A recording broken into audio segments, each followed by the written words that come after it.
طيب, Bismillah, Alhamdulillah, wa salatu wassalamu ala Rasulullah. Alhamdulillah, we're still on the Hadith of Jibril alayhi salam, narrated by Umar ibn Khattab radiallahu anhu. Alhamdulillah, we covered the first 4 pillars of Islam, and now we are on the final pillar, which is the Hajj. As the Prophet ﷺ said, وَتُحِجُّ الْبَيْتِ مَنِ اسْتَطَاعَ إِلَيْهِ سَبِيلًا, and to make pilgrimage to the house if you are able to do so. Obviously, the fiqh of Hajj is beyond the scope, but we'll try to cover, some of the basics, inshallah, so you'll be familiar with it. The original meaning of Hajj is al-qasd, right? And some say al-qasd wa takrar. So intending something and having like a repeated intention for something. That's the linguistic meaning of Hajj. Islamically, it's intending, obviously, to make the pilgrimage to the house of Allah subhanahu wa ta'ala in order to fulfill your religious obligation. It's intended specific acts during a specific time for a specific reason, which is to worship Allah subhanahu wa ta'ala. Umrah linguistically means to visit. And also some scholars say like repeatedly visiting. So likewise, and it's different from Hajj in that it only requires the intention, the Tawaf, and the sa'i, and then cutting the hair, right? So it's like a lot smaller version than the Umrah. Than the Hajj. There's a difference of opinions amongst the scholars if the Umrah is obligatory as well. Definitely Hajj, as we know from the Hadith, the Prophet said it's obligatory upon us. But some scholars say because the Umrah was not mentioned specifically in this Hadith, then it is not. Others mention the ayah وَتَمُّ الْحَجَّ وَالْعُمْرَةَ لِلَّهِ. So they say that Allah says to complete the Hajj and Umrah. So they say that both are obligatory to fulfill at least once in your lifetime. Also Allah says وَلِلَّهِ عَلَى النَّاسِ حِجُّ الْبَيْتِ مَنِ اسْتَطَاعَ إِلَيْهِ سَبِيلًا. And for the people, it's obligatory, to Allah subhanahu wa ta'ala to make the Hajj if you are able to do so, to make the pilgrimage to the house if you are able to do so. So these are some of the ayat of the Hajj. The fada'il, like the blessings of the Hajj, the Prophet ﷺ, he said that he was asked, أي أعمل أفضل, like what is the best action that we can do? And the Prophet ﷺ said, al-imanu billah, believing in Allah. Then the Sahabi said, ثم أي, then what after that? He said, al-jihadu fi sabilillah, struggling in the cause of Allah subhanahu wa ta'ala. Then he asked, ثم أي, قال الحج مبرور. He said, the accepted Hajj. So the Hajj is considered one of the greatest deeds that a person can do. And the Prophet ﷺ, he said, من حج لله فلم يرفث ولم يفسق رجع كيوم ولدته أمه. The one who makes the Hajj and does not use foul language or commit lewdness, and he completes the Hajj, he will come back as if he is the day that he was born, meaning like a newborn baby, free of all the sins. And the Prophet ﷺ, he said, al-umratu ila al-umrah kafaratun lima baynahuma, that making umrah to umrah is like expiation of the sins in between them. وَالْحَجُّ الْمَبْرُورِ لَيْسَ لَهُ جَزَاءٌ إِلَّا الْجَنَّةِ. And the accepted Hajj has, nothing you can expect for except Jannah, right? So the reward for completing the Hajj is very great. It's one of the ways to expiate our sins, and it's a special ibadah that combines al-ibadah al-badaniyah and al-ibadah al-maliyah, right? So worship, you can have some worship that is confined to the body, right? Like spiritual and bodily, like the salah, or fasting. And some is spiritual with wealth, like zakat. And Hajj combines them both. So you have to use your body, your wealth, and your spirituality, obviously, all 3 of them. It's one of the few that you can combine the ibadat of fasting, praying, and doing the pilgrimage, right? You can't do that in any other time period. There's no Hajj like throughout the year, and no other place, obviously, except Mecca. So those are some of the blessings of Hajj. What are some of the wisdoms you think that we can derive from making the pilgrimage? Unity, mashallah. Patience, sabr. Gaining knowledge, mashallah, yes. Yeah, all of those are good wisdoms that the scholars they mentioned. So unity, because when we put on the ihram, it doesn't matter what color you are or if you're rich or if you're poor, nobody can tell, right? We're all coming in there basically as equals. I mean, nowadays they have like the 5-star Hajj and stuff like that, or the luxury Hajj, whatever. But in general, everybody has to go through the same manasik, no matter who you are, or what where you're from, or how much wealth you do have. You still have to go through the manasik, right? Also, it's kind of like a reminder of the Day of Judgment. If any of you have made Hajj or Umrah, like in Ramadan, for example, when it's very crowded, and you see everybody in the white clothes making the Tawaf and praying, but you hear that like murmur, right? It's like millions of people. And then you can imagine, this is just a small inkling of what it might be like Yawm al-Qiyamah. Imagine how great it looks like when you're looking at that 1 million plus people in one place at one time. Imagine if it's going to be billions and billions of people at one place at one time, how it's going to be. So it's a reminder of us of Yawm al-Qiyamah. Also, like the brother said, the patience. No matter, even if you have the luxury Hajj, you still have to have sabr. You're going to go through trials, you're going to go through tribulations, you're going to have to deal with people you may not like to deal with. You might get pushed, you might get treated rudely, So it requires a lot of sabr. And always reminding yourself, I'm doing this for the sake of Allah subhanahu wa ta'ala. This helps you in your journey and to be patient, right? You're in the most, like Allah has invited you to His home, to His house on the earth, the Kaaba. This is a beautiful invitation, a beautiful gift. You are a guest of Allah subhanahu wa ta'ala, so you should be acting as a proper guest. A proper guest doesn't fight, doesn't, talk foully, doesn't get angry. He's very polite, he's humble, he's thankful for being invited, right? And appreciative. As a Muslim should be if they are invited to the house of Allah to go to Mecca. It's a great blessing. So don't let, somebody's foolishness or ignorance ruin it for you. Also, like all the ibadat, like as we mentioned last week about the siyam, it's showing your submission to Allah subhanahu wa ta'ala, that you're fulfilling His command. That means it shows that you have iman in Allah, right? Why would you leave your comfort zone, your family, spend all that money to go to a place far away other than iman, right? That Allah subhanahu wa ta'ala commanded you. So this shows your ubudiyyah lillah azza wa jal, your worship to Allah subhanahu wa ta'ala and your submission to Allah subhanahu wa ta'ala. Also, like he said, the unity is strengthening the bonds of the Muslim ummah. So when people are coming from all over the world to gather together to worship Allah subhanahu wa ta'ala, the Arab, the non-Arab, the black, the white, right? From everywhere you can imagine, all gathering to worship Allah. This shows the unity of Islam. Also, it shows the potential for the Muslims, right? Look at the logistics of how many millions of people are at that same place at the same time, but when the iqamah is called, everybody stops and lines up and does the salah. Can you imagine having to organize 1 million people, right? We have, subhanAllah, such treasures in our ummah, but we don't realize it and we don't use it to the advantage of the ummah, But this gives us a hope, inshallah, of what we can achieve. And also, like the brother mentioned, the spreading of knowledge. In the past especially, many of the scholars would go to the Haram to gather together to, of course, perform the pilgrimage, but also to spread the knowledge and to spread the affairs of the Muslim ummah.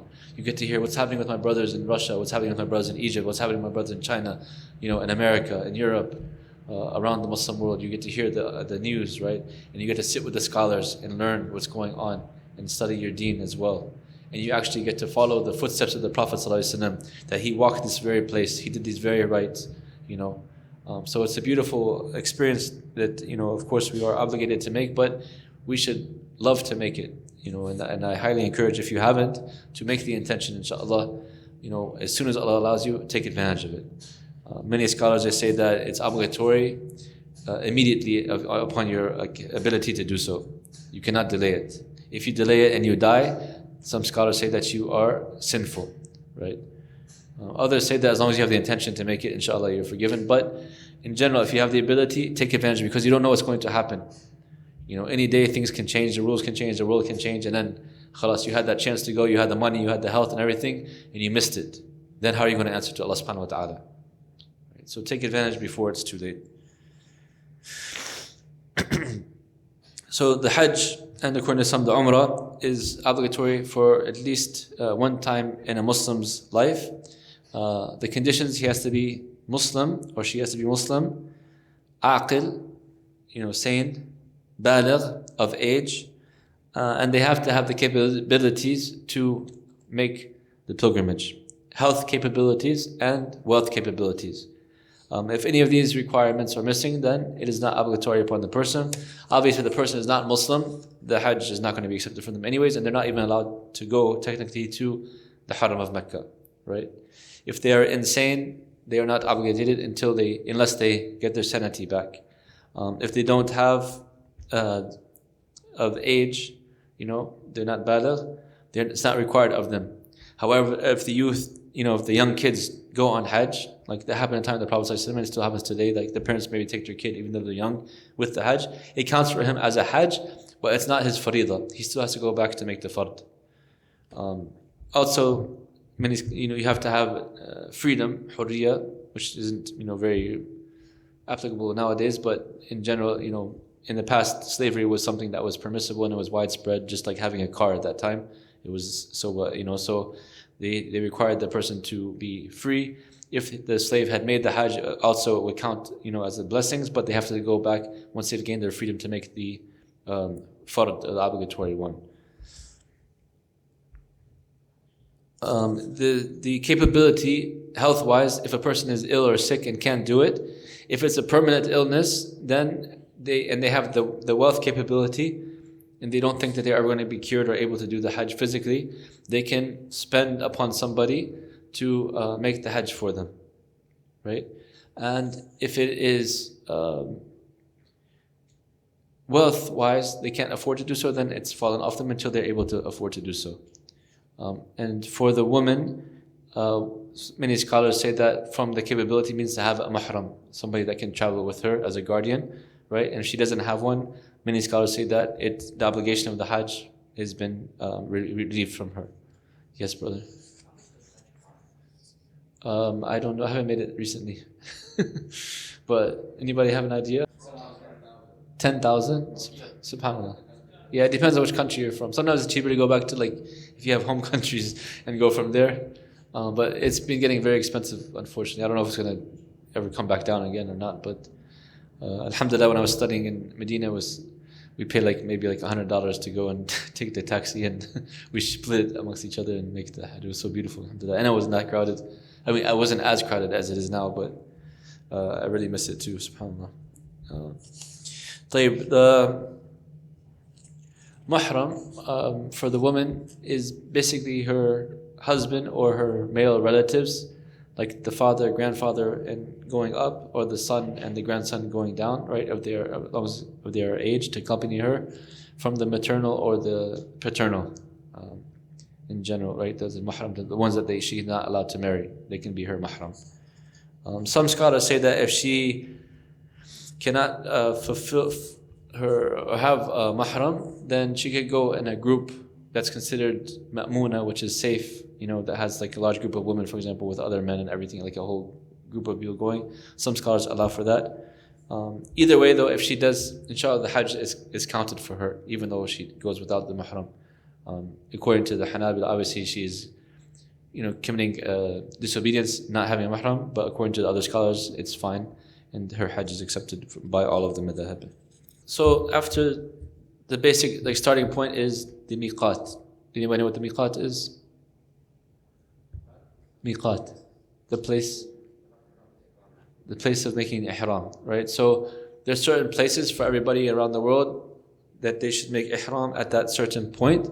Some scholars say that you can make it before the point, but if you do it after, then you have committed some mistake in the Hajj and you have to do fidya for that. But the sunnah is to make it from the Miqaat. So if we're flying from here, usually some of the planes will actually announce the place that we're passing the Miqaat, so we can change then. If it's too difficult, you can put your ihram. The main point is make your intention from the Miqaat, right? So if it's too difficult to change in the airplane, you can have your ihram, inshallah, and then make the niyyah once they tell you that you're at the Miqaat point. For Medina, it's Dhul Hulayfa and Sham and Maghrib and America, basically Europe, everywhere like that. It's Al-Juhfa, and then Yemen is Yalamlam, and Najd, Qarn al-Manazil, and then the rest of the east is considered the That Arab, right? Those are the manazil or the miqat that when people get there, they should change or make their intention of the ihram. Ihram is more of a state of being, but there are certain rules to the ihram. Anybody know what these are? Yes. So ihram, basically you're entering into a state of being haram. Right? Certain things that were halal for you before become prohibited for you. Also, according to some scholars, so you make the intention when you get to the Miqaat to make the Hajj or the Umrah, right? Whatever type of Hajj you're going to do. And then some scholars say the add, وَمْحَلِّي حَيْثُ حَبَسَنِي, right? If you put like a subcontract, I guess, saying that, if something were to happen to you, to stop you, then your hell getting out of ihram is wherever you are prevented from continuing on. So say if an accident happens or if you fall ill or whatever, and you're stopped and prevented from going on forward, then you can have that intention to take off the ihram. Otherwise, you will be, sinful and you have to pay fidya. And some say that you stay in ihram until you actually complete the hajj, right? So it's good to make that dua, inshallah, before getting into it. Yes, brother.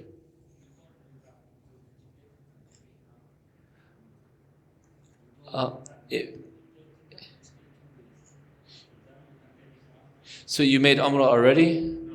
You just go straight to Jeddah? You want to make Umrah from Jeddah? It depends on your intention. So if your intention was that I'm going to visit Jeddah, and then you don't have the intention for Umrah at that time, but you're there and you find some free time, for example, you're going for business and I have a couple of days, I want to make ihram, it's okay. But if you're going with the intention of making the Umrah or the Hajj before that, then no, you have to make the ihram before you arrive. You have to from your Miqaat. Yes. Or you can travel to Medina and then make the ihram from there. Yes. Yeah. Yes. Yes. You can go back to the Miqaat. From the ihram, it's preferred to take a shower. Put on, some scent, right? Because after that, you're not supposed to touch the scent or different colors and stuff like that. And then, you pray 2 rak'ats. It's like you're getting ready for this beautiful journey.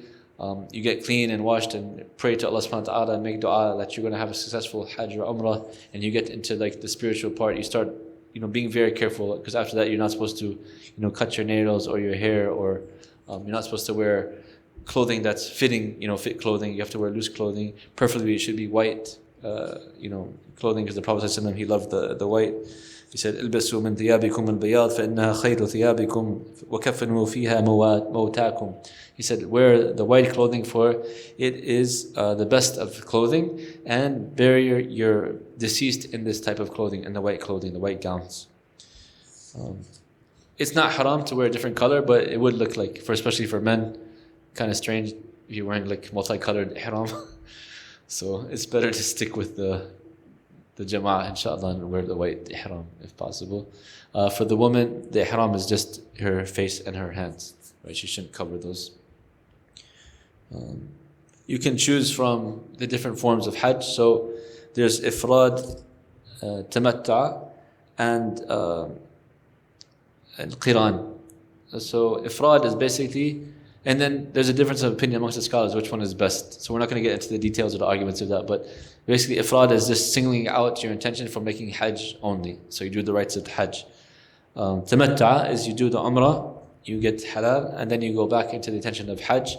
And qiran is kind of a combination of the both, but you're doing the Umrah, but you're staying in your ihram because you have with you the hadi, the sacrificial animal, until you finish the Hajj. So those are the 3 types that's the Prophet legislated, and a person can choose any of them.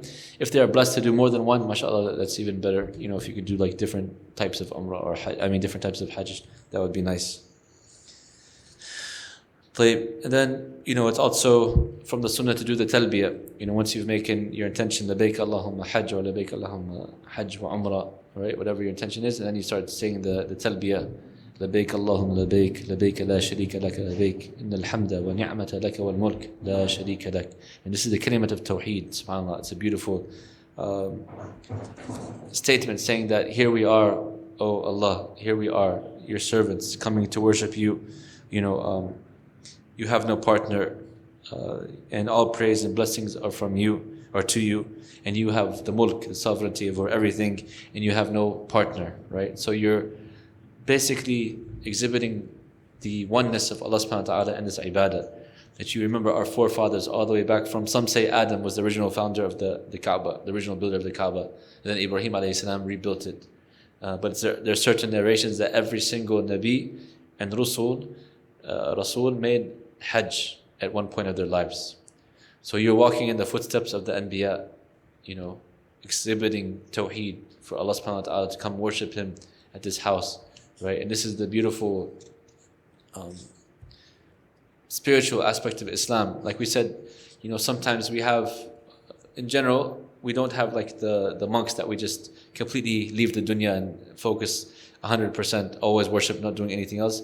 But we have some times in our lives that we do that. One of them is Ramadan, when we have a lot, or i'tikaf, and then in the Hajj or the Umrah, right? It's kind of, we leave the dunya and we focus totally on the spirituality, right? Getting closer to Allah subhanahu wa ta'ala, worshipping Allah subhanahu wa ta'ala. Once, there's sunan you can read. I don't know, I haven't been there for a long time, but they said a lot has changed now. But previously you can enter from the bab of Banu Shayba, right? They have a certain bed on the north side that you can go through. I don't know how it is now, maybe it's only one way you can go or something like that. Some people said that it's very limited in your choices now. Before it was much more open, subhanAllah. So if you can, and then like the Prophet ﷺ, he would go and then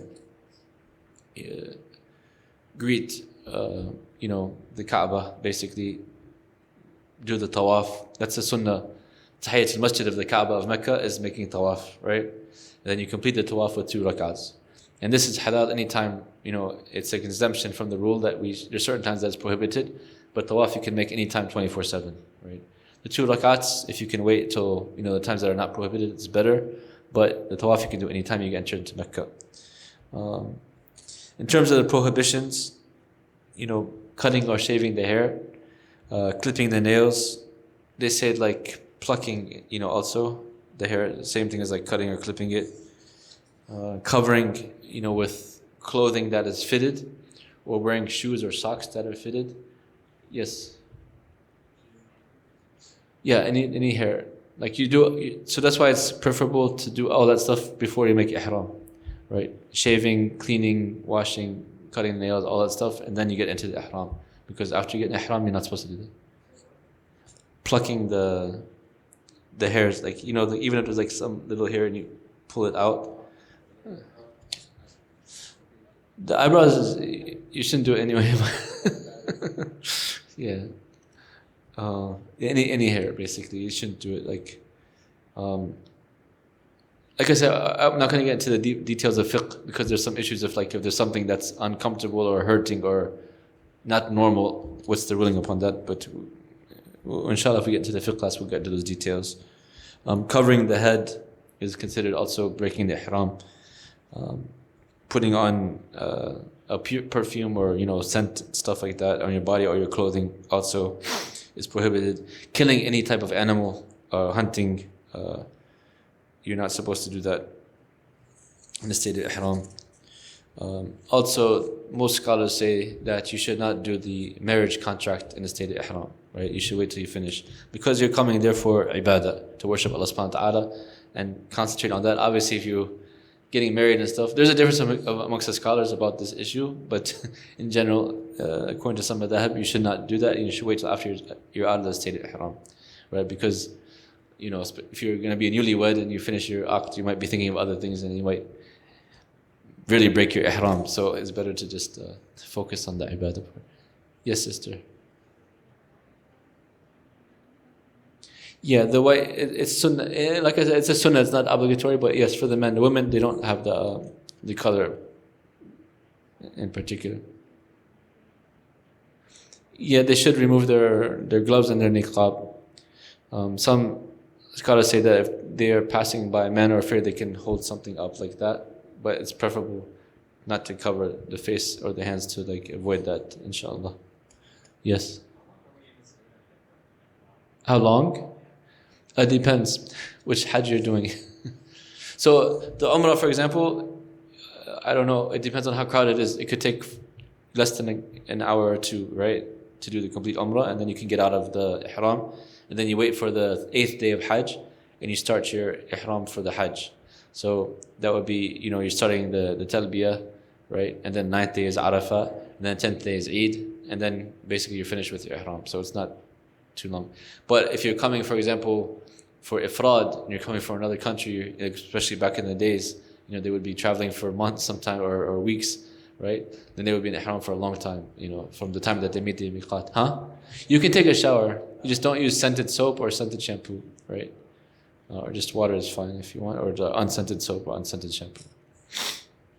Also, they should, abstain from sexual intercourse while you're in the state of Ihram until after you have exited from the Ihram. And these all apply to both women and men. The fidya is kind of, if you make mistakes, then there's like basically expiation in terms of fasting or sacrificing an animal that you can do. Like I said, we're not going to get deep into the fiqh point, but just know if you make a mistake, then there's certain,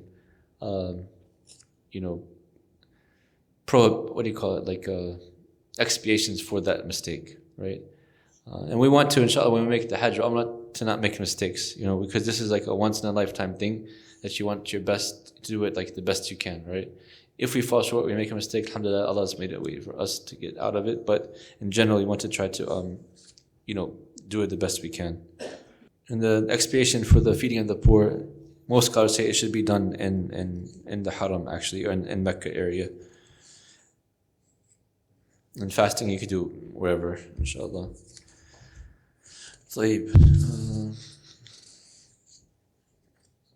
So entering into the Masjid al-Haram, like I said, you go from the Bab Bani Shayba. That's where the Prophet ﷺ used to enter from the north side. And if you see the house, then the Kaaba, you raise your hand and say Allahu Akbar, right? And you can praise Allah subhanahu wa ta'ala and make dua. For those who have done it, I'm sure you remember, it's like one of the most beautiful experiences of your life. No matter how many pictures you see or videos, etc., it's not the same until when you go there. Like, it's just an amazing sight, and many people cry, when they see this, and Allah subhanahu wa ta'ala has blessed you to go to visit the house. It's a very special, subhanAllah. And then you start with the Tawaf. And for the men, you can do the first 3 like in a hurried, manner, right? And you can take out like your shoulder when you're doing that as well. And you go around. You try, if you can, to like I don't know. I think I also heard now it's very difficult, but while you're going, if you can kiss or touch the black stone, that's the best. If it's too difficult, then you can like wave to it, right? And then you say Allahu Akbar or Bismillah and Allahu Akbar as you're going through each round. Obviously, you're going, what's this way? Clockwise or counterclockwise? Counterclockwise, right? Your left shoulder is facing is towards the Kaaba, basically. Yeah. Also, it's permissible to touch the Rukn al-Yamani, which is the cornerstone prior to the black stone. And you say also, Allahu Akbar, La ilaha illallah. And each, of course, Tawaf is like Salah, right? So you can be making dua constantly, and it's highly encouraged to increase in your dua. You're at like the holiest place in the world right at that time, amongst the holiest times of the year. So it's, befitting for us to make the dua, as much dua as we can to Allah subhanahu wa ta'ala. Any supplication, if you know the ayat from dua from the Quran and the Sunnah, that's the best, obviously. But anything that comes from your heart, make dua for yourselves, for your family, for the Ummah of Muhammad sallallahu alaihi wasallam. For anything that you need, inshallah, it's the place to do it. And then when you finish, you try to go back by the Maqam Ibrahim and pray the 2 rak'ahs for completing the Tawaf. And then you go onto the Safa and Marwa, to do the sa'i, right? To go back and forth 7 times. Also, there's a certain point where you rush to go in between. Some scholars, they say that these times are the rushing part, and the circumventing the Kaaba and the sa'i part is the woman is exempt from that, just because she might expose her aura or something like that. But for the men, obviously, it's encouraged, highly encouraged. And then, so this is the first part actually, and then you finish. If you're doing the Umrah, you go and cut your hair. If you're doing the Hajj, you don't want to shave your head. If you're just doing Umrah, it's okay to shave your head. But if you're making the Hajj, obviously you complete the Umrah, just cut a little bit of the hair and wait for the next time to completely shave the hair. So for us that shave the head regularly, some scholars say that you should leave some time so that it grow out a little bit, so you can have like a smaller cut and then do the shave afterwards. Yes.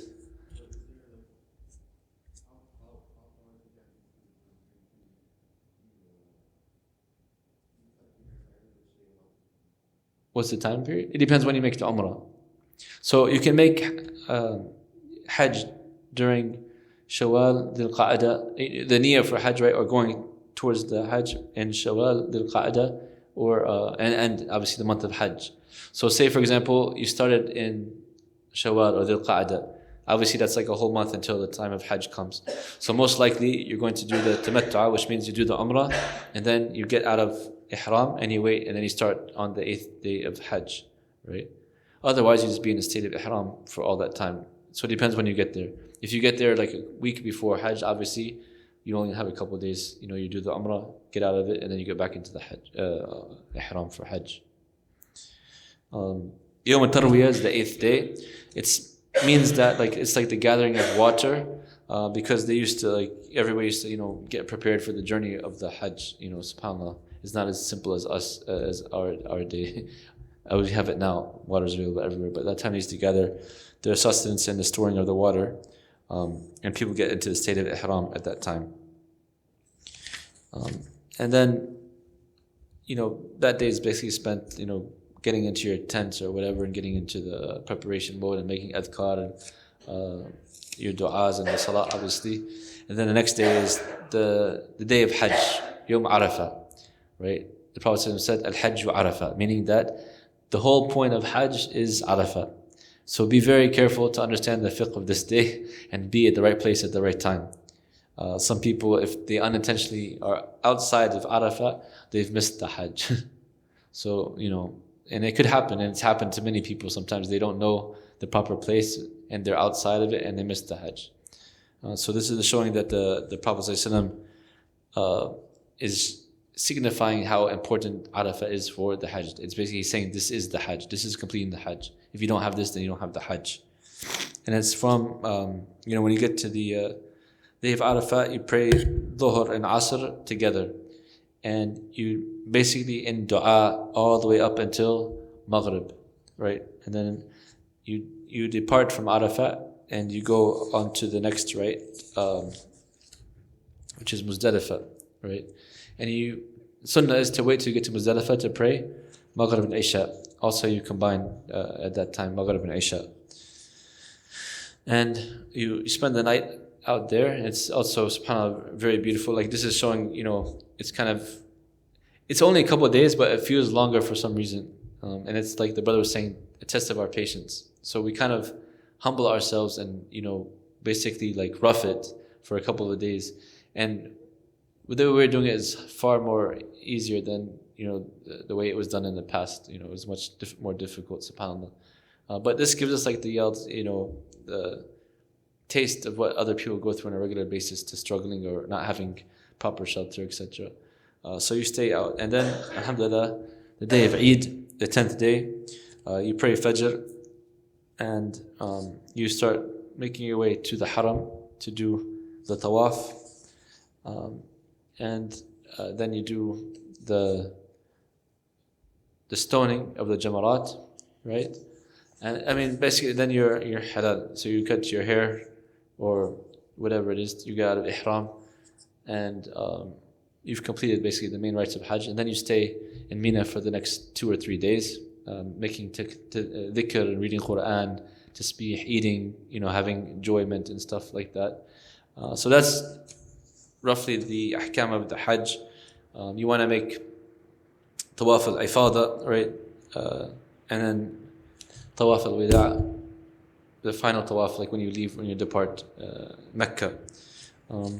If you're doing a slaughter, if you can do it yourself, that's the best thing. The scholars, they say that the best is the camel, then the cow, then the sheep, whatever you can afford, inshallah. And if most of us are not able to do it ourselves because of the logistics, back when I was doing it, we were able to do it ourselves sometimes, subhanAllah, which is pretty nice, but nowadays, no.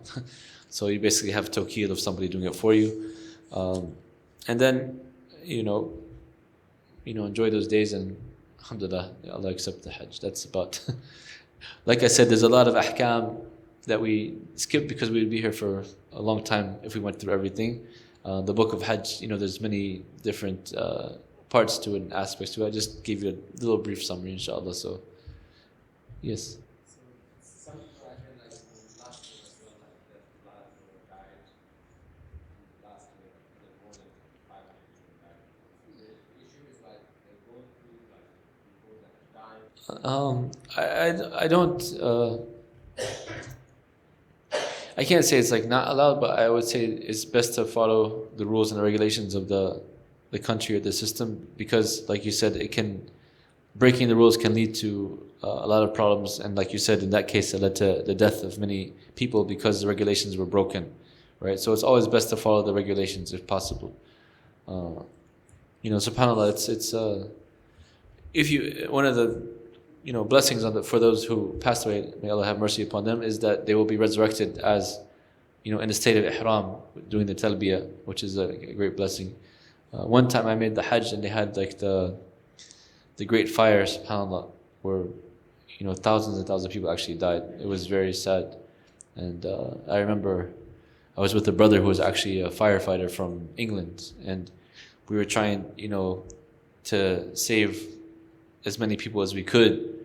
We were like trying to put mattresses because some people were like trapped behind the wall, they were jumping, so we were trying to help as many people as possible. And then the smoke started getting too thick, and he was like, we have to go now or else we're going to die. Like he knew, that's his profession, so we had to leave, subhanAllah. But it was they changed a lot of rules after that, but you see stuff at Hajj sometimes that's that was like an experience I didn't forget.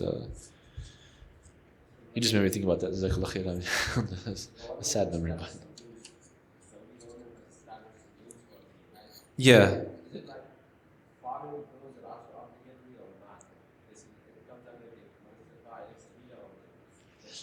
It does. I mean, because the government is imposing rules and regulations for the safety of the people.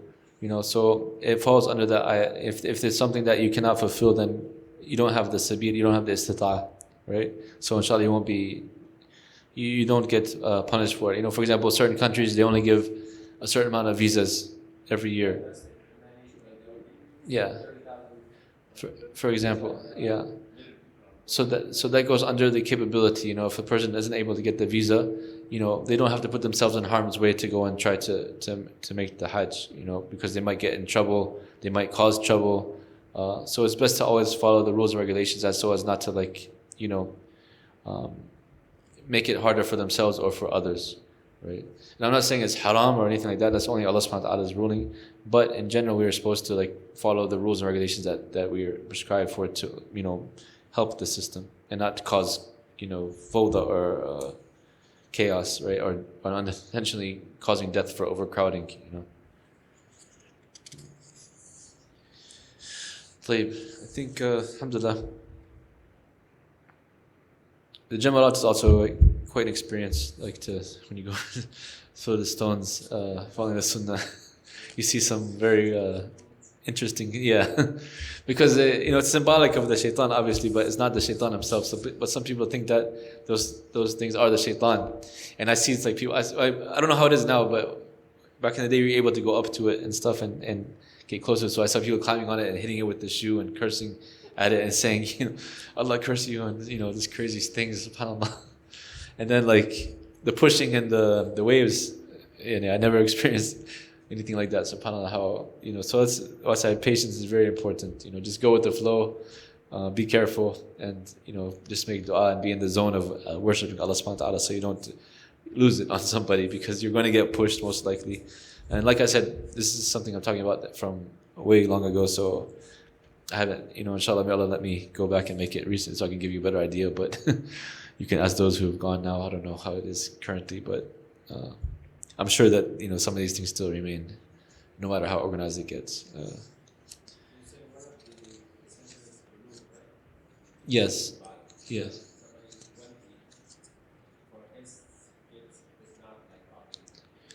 Right. Yes, until they reach the age of maturity. Yeah. So he can take them and they will get the reward, inshallah, but their obligation is still not fulfilled. Also, another point, it happens sometimes, like some people make the Hajj for their parents before they make Hajj for themselves, and that's not, generally acceptable. You should make your Hajj for yourself first, and then if you want to make it for somebody else. Some say that if you haven't made the Hajj for yourself, no matter what your intention is, it automatically goes to your first Hajj, and then you have to redo the intention for whatever else you were making intention for. And the issue of if somebody hired you to do it for them, some scholars exempt that, for example, because this person's paying for it, so it's for him, it's different. The person's very sick, they can't make it on their own, and you haven't made your Hajj yet. Inshallah, you get the reward for it, but you still should make another Hajj afterwards, because this Hajj technically counts for the person that's paying for it. Yes, sister.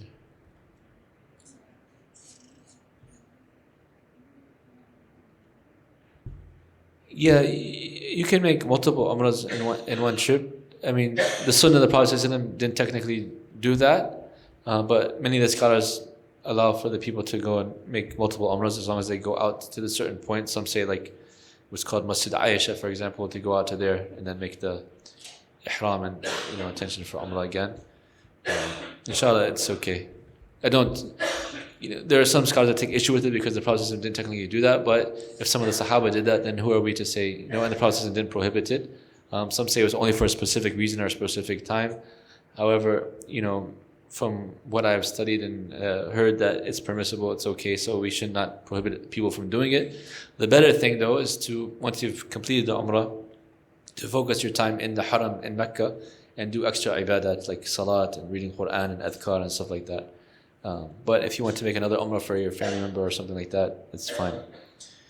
The pillars of the Hajj, just quickly, is standing for Arafah, Tawaf al-Qudum or Tawaf al-Ziyarah, like when you first get there.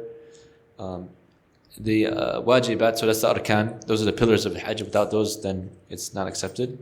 The Wajibat, or the obligatory ones, is making Ihram from the Miqaat, staying in Arafah until sunset, staying until midnight in Muzdalifah. Some scholars, it's best to sleep up until Fajr, obviously, stay there until Fajr, but some people are allowed after midnight to go back. Also the Sa'i, right, that's the wajib. Staying overnight in the Mina, and the stoning of the Jamarat. Those are considered the Arkan. And then shaving the head or cutting the hair, and the farewell Tawaf al-Bida'. Those are considered the Arkan. For Umrah, it's basically, and all of these require intention according to scholars, obviously having the niyyah for this ibadat. Umrah is just the Tawaf and the Sa'i, and the Tawaf is the Rukn, the pillar, and the Ihram, the Sa'i, and the cutting of the hair or the shaving of the hair is the Wajibat, or the obligatory deeds. And then, like I said, if we miss a certain part, if you miss a Rukn, obviously your Hajj is batil, just like in Salat. If you miss the Rukn, you have to go back to do the whole Rukn. If you miss a Wajib, it depends what the Wajib is. There's certain expiations for it.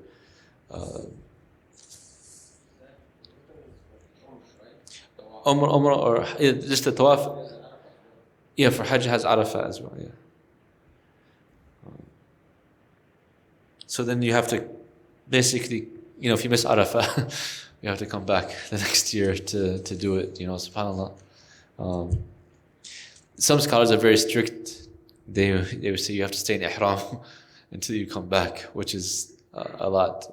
Most people will not be able to do that, obviously. So they say make tahleel and do the fidya and then come back, inshallah, as soon as you're able to do so to complete it. If you do leave a wajib, then you should do like the sacrifice, basically, a sheep or a goat. If you leave the sunnah, then there's no expiation. It's because it's not obligatory, obviously, upon us. So, I guess, and then there's the ahkam of the udhiyah, the sacrificial animal and stuff like that, which you guys can go back and study. Inshallah, if we do fiqh, and if in the future we'll go into much more details, obviously, about all these, inshallah. But I think you have a general idea of the Hajj, and we ask Allah subhanahu wa ta'ala to make us of those who are able to make the pilgrimage to His house over and over again, and make it like a blessed place and protected place for all the Muslims. Ameen. Any questions before we end? Alhamdulillah. This hadith is longer than you guys thought, huh? But that's why it's such an important hadith. And I'm just giving you like a little, I guess you can say, introduction to each of the chapters, inshallah. So hopefully it'll encourage you to study fiqh afterwards. Subhanakallah bihamdika ashhadu an la ilaha illa anta astaghfiruka wa atubu ilaik. Jazakumullah khair. And next week I'm supposed to give a lecture or seminar for the Ramadan preparation workshop at Dar al-Taqwa. So obviously I can't be here. If you guys want to come there, inshallah, everybody's welcome. Do you want to just pause for next week, or I can ask maybe Sheikh Safi can come and cover the first part, whatever. I'll ask him, inshallah, and then we'll announce it before, if he's able to do so, or we can just wait until the following week. I'll let you guys know, inshallah. And then I think 2 more Fridays after that for Ramadan? How much do we have? So next Friday is, how many Fridays after next Friday? 1 more? So should we do one more class at least before Ramadan, inshallah? Okay, khalas.